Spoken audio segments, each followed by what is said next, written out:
Okay, hi, this is Adam Khoo here, and I think it's a great time to do an update about the markets, especially since we had a recent sell-off because of some of the geopolitical tensions that have come out of the US, especially Trump's tariffs that's imposed, which is now creating a fear of a trade war. So that has kind of caused the market, the S&P 500 and Dow Jones, to sell off quite significantly in the last few days. So if you take a look at the charts, you can see we are still on a very clear uptrend. Again, for those of you who've been following the way I trade, you know that I define an uptrend, or rather a medium-term uptrend, with the 50, 150, and 200 moving average.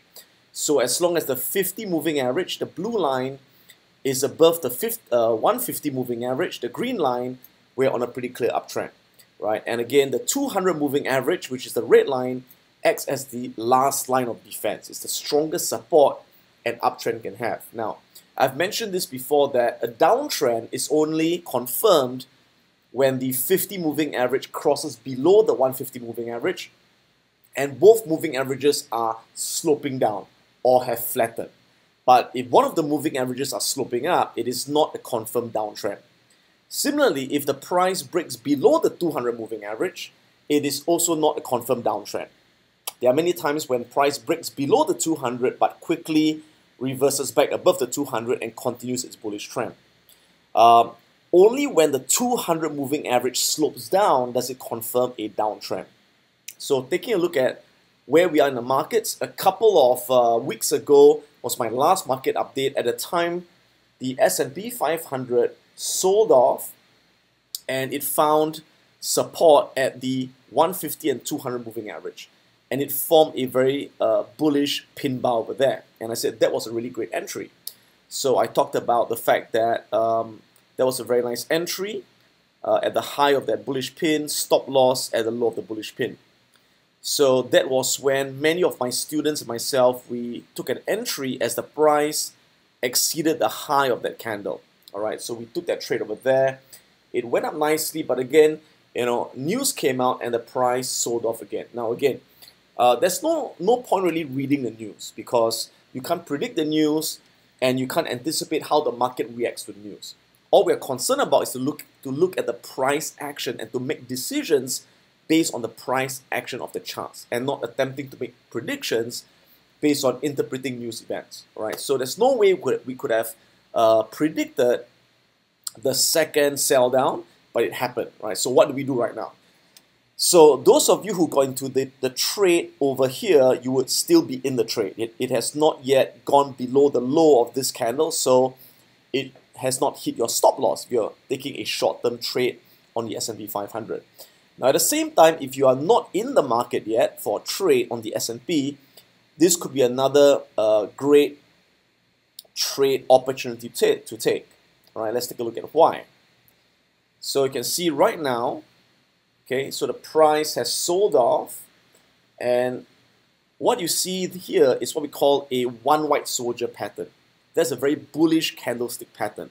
A one white soldier forms when after a series of bearish candles going down. So again, notice we've got a whole series of bearish candles where the market is selling off, where sellers are in control of the market. And what happens over here is you have got that first bullish candle that opens above the close of the swing low bearish candle and closes above the high of that swing low bearish candle. So that's a very powerful bullish reversal pattern. So we have that very strong bullish candlestick pattern, again finding support at the 200-day moving average. You can see how strong that 200-day moving average is. It's the last line of defense. So when the market opens later, if the price of the S&P can exceed the high of this bullish candle, I see the market continuing its uptrend. So what I'm going to do is I'm going to place a buy order a few cents above the high of that bullish candle. So again, if the market goes higher than yesterday's high, the uptrend will continue. Now, of course, it is possible that the market opens today and is not able to exceed the high of that bullish candle, in which case it could go down further. All right, again, we don't know what's going to happen until it happens, so let's wait for the market to open and see if it happens. So I like to place a buy stop limit order above the high of this candle. So my order is only triggered if the price goes above the high of this bullish candle and I'm in the trade. Okay, and now a lot of people ask, where do I place my stop loss in this case? Well, where you place your stop loss depends on, are you a short-term swing trader where you're in it for a couple of days? Are you a short-term momentum investor in it for a few months? Or are you a long-term investor? You're in it to hold it for a couple of years, in fact. All right, so that will affect where you place your stop loss. Okay, so generally, if you are a short-term swing trader, you would place your stop loss just a few cents below the low of this candle, right?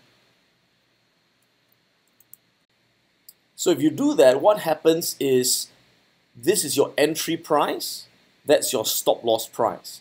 And this is known as your 1 hour distance. R represents the risk you're taking, the risk per trade. So again, always remember that in trading and investing, as long as your average wins are more than your average loss, you'll be profitable.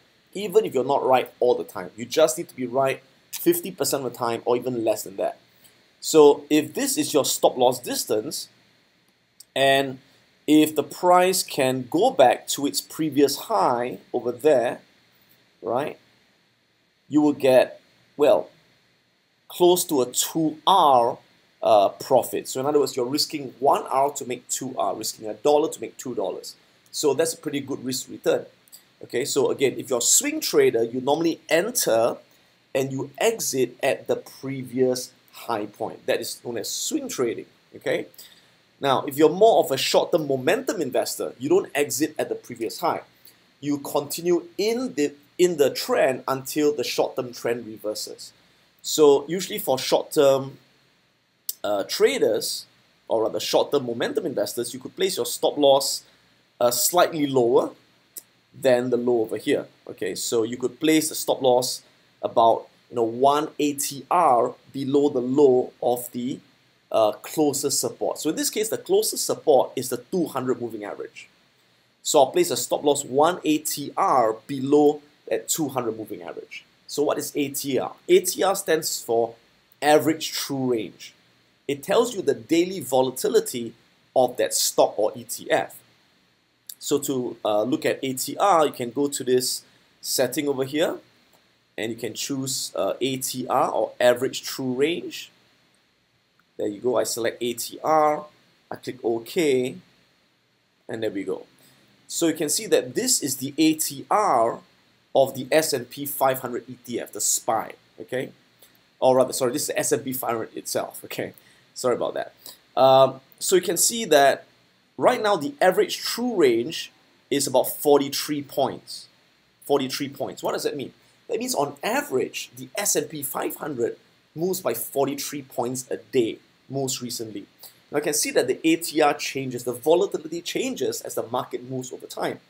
So usually what I do is I take the average ATR over a 3-month period. All right, so roughly I would take the ATR somewhere, the average, that's the high, that's the low, so I'm going to take the average, which is slightly there, so that's maybe about 30, or yeah, just about 30 points, that's right, okay.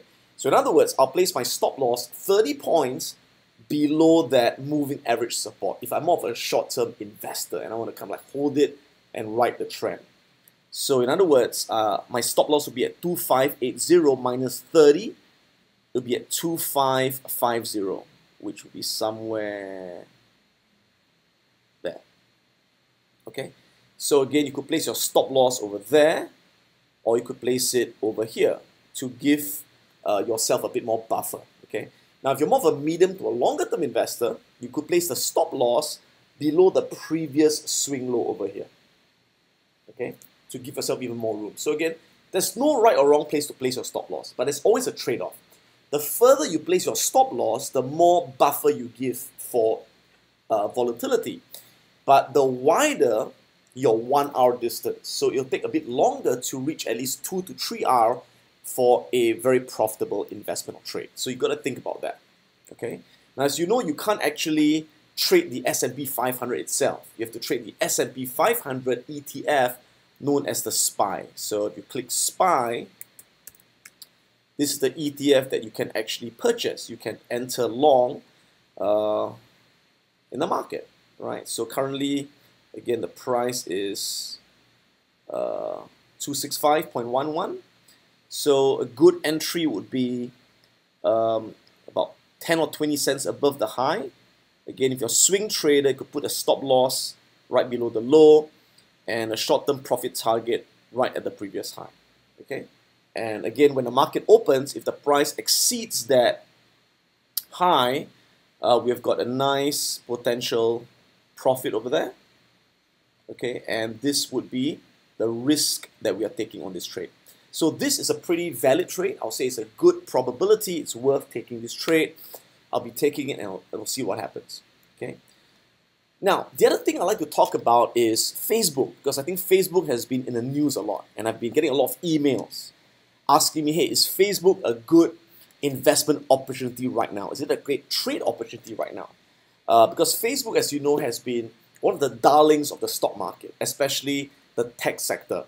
It's been growing phenomenally at double-digit growth rates. The stock price has been on a very strong uptrend.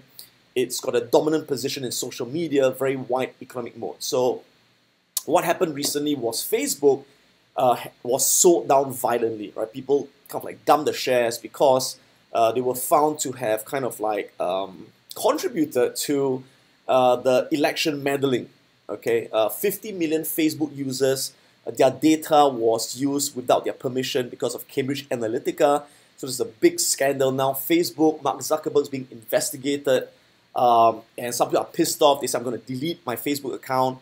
And Elon Musk, who is the CEO of SpaceX and Tesla, has deleted his Facebook account. So whenever a company faces crisis, bad news, all right, the stock price can go down violently, and the price becomes very undervalued, right, below its value. So the question you got to ask is this permanent damage to Facebook? Would people permanently delete Facebook and go to a new social media? If you think so, then of course don't buy Facebook, right, because it's the beginning of the end. But if you think that it's a short-term temporary crisis, that people will still use Facebook, that some people are pissed off, but most people hold their Facebook account, then this could be a great investment or trade opportunity to get into Facebook because it's selling at a discount to its intrinsic value. And if you look at the technical pattern, it's also finding a great support with a bullish pin bar. So let's take a look at Facebook and let's see what we'll do. All right, so go to Facebook. There we go. So again, Facebook, like most other tech stocks, have been on a very clear uptrend, right? And again, its trouble started a couple of days ago over here, right? So you can see that now Facebook was at a high of $195, right? And now, and it went to a low last night or during the market yesterday, a low of 149. So from 195 to 149, that was a low. Okay, but it managed to close way above its low. It closed at $160 yesterday, forming a bullish pin candle. Which, as you know, a bullish pin candle is a very, it's a pretty bullish reversal pattern. Now, from a trading perspective, from a technical perspective, it looks like a pretty interesting trade because, again, Facebook is technically still on a medium-term uptrend. The 50 moving average is still above the 150, and the 200 moving average is still sloping up, although the price broke below the 200-day and scared a lot of people off. Okay, but what we've seen, or what we have witnessed in the last market close, was that the price formed a bullish pin bar that found support at previous resistance over here. So there's resistance, resistance, resistance. broke above resistance, and now it's finding support. So this could be a potential trade opportunity, where again you say, hey, if the price can exceed the high of this bullish pin, then we could see a reversal back to its high. Okay, if it can't exceed that pin, then again it could continue down today. So again, as an interesting trade opportunity, it could be worthwhile looking at placing again a buy order somewhere over there, right? A buy stop limit order and a stop loss below the low of the candle, all right? And that would be your risk per trade, 1R. Okay. Back to the high, it looks like less than 2R, but probably about 1.5R back to the high.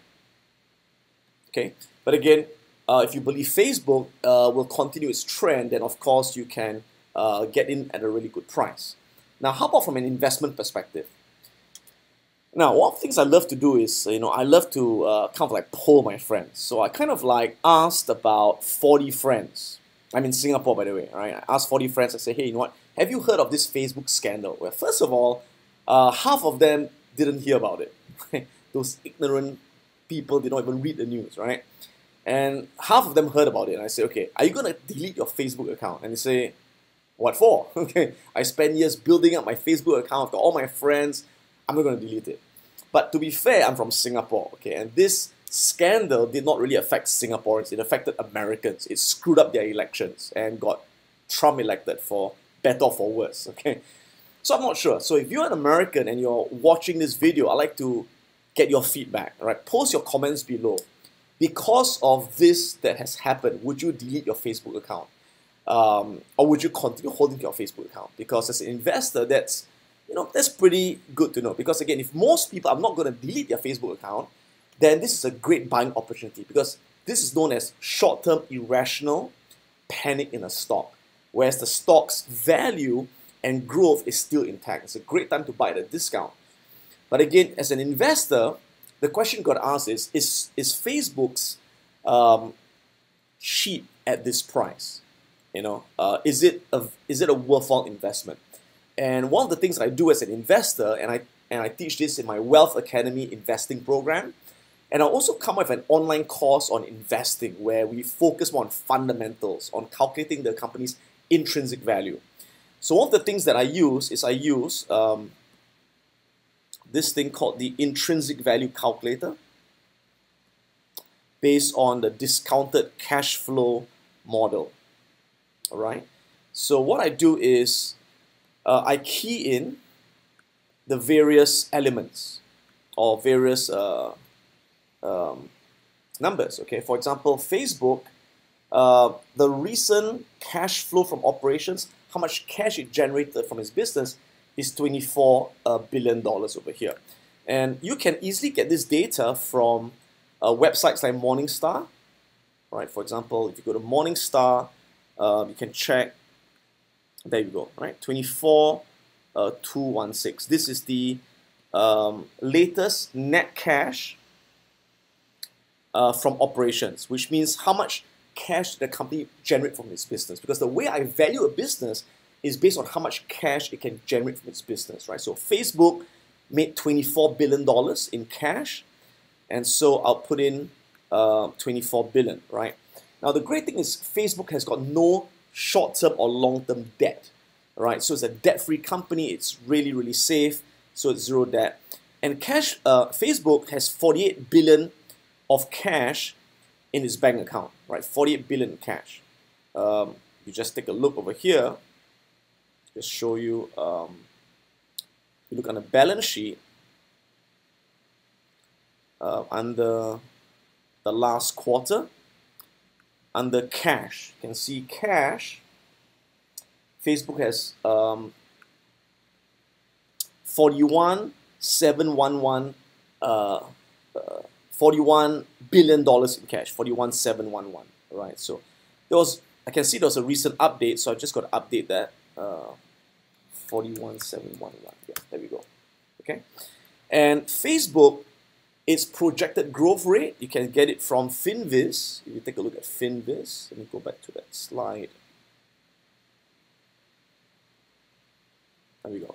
So on Finviz, you can see that it is projected to grow by 26.9% in the next 5 years. That is its growth rate. Okay, and that's how I enter this growth rate for the next 1 to 3 years. But you know what? I'm being very conservative, and I say, you know what? I'm going to assume that Facebook's growth is going to slow down to 15%. Okay, there are a total of 3 billion shares outstanding, so I key in number of shares, and this calculator will calculate the final intrinsic value per share. So you can see that Facebook's intrinsic value is $195. That is the true value of the company based on its assets, its earnings, and its cash flow. $195. And it's currently selling at $160. So what's the discount I'm getting, right? So if you're like an investor like Warren Buffett, you always want to buy at a discount to its intrinsic value. So 160 divided by 195, essentially you're buying at 82% at 82% of the actual value. So it's basically you're buying at an 18% discount, 18% discount of its intrinsic value. All right. So this could be an opportunity in Facebook. Again, if you're an American, leave your comments. Let me know what you think. Are you going to delete Facebook, or are you going to say, you know what, doesn't affect me, I'm going to hold Facebook?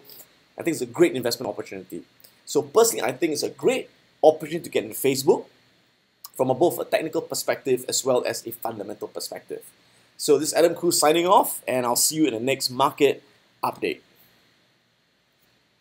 Hi, so if you like the video, you can subscribe for more videos by clicking the subscribe button. If you want to find out more about our live training courses in Asia, go to wealthacademyglobal.com. For online professional stock and forex trading courses, you can go to piranhaprofits.com. So this is Adam Khoo, and I'll see you soon.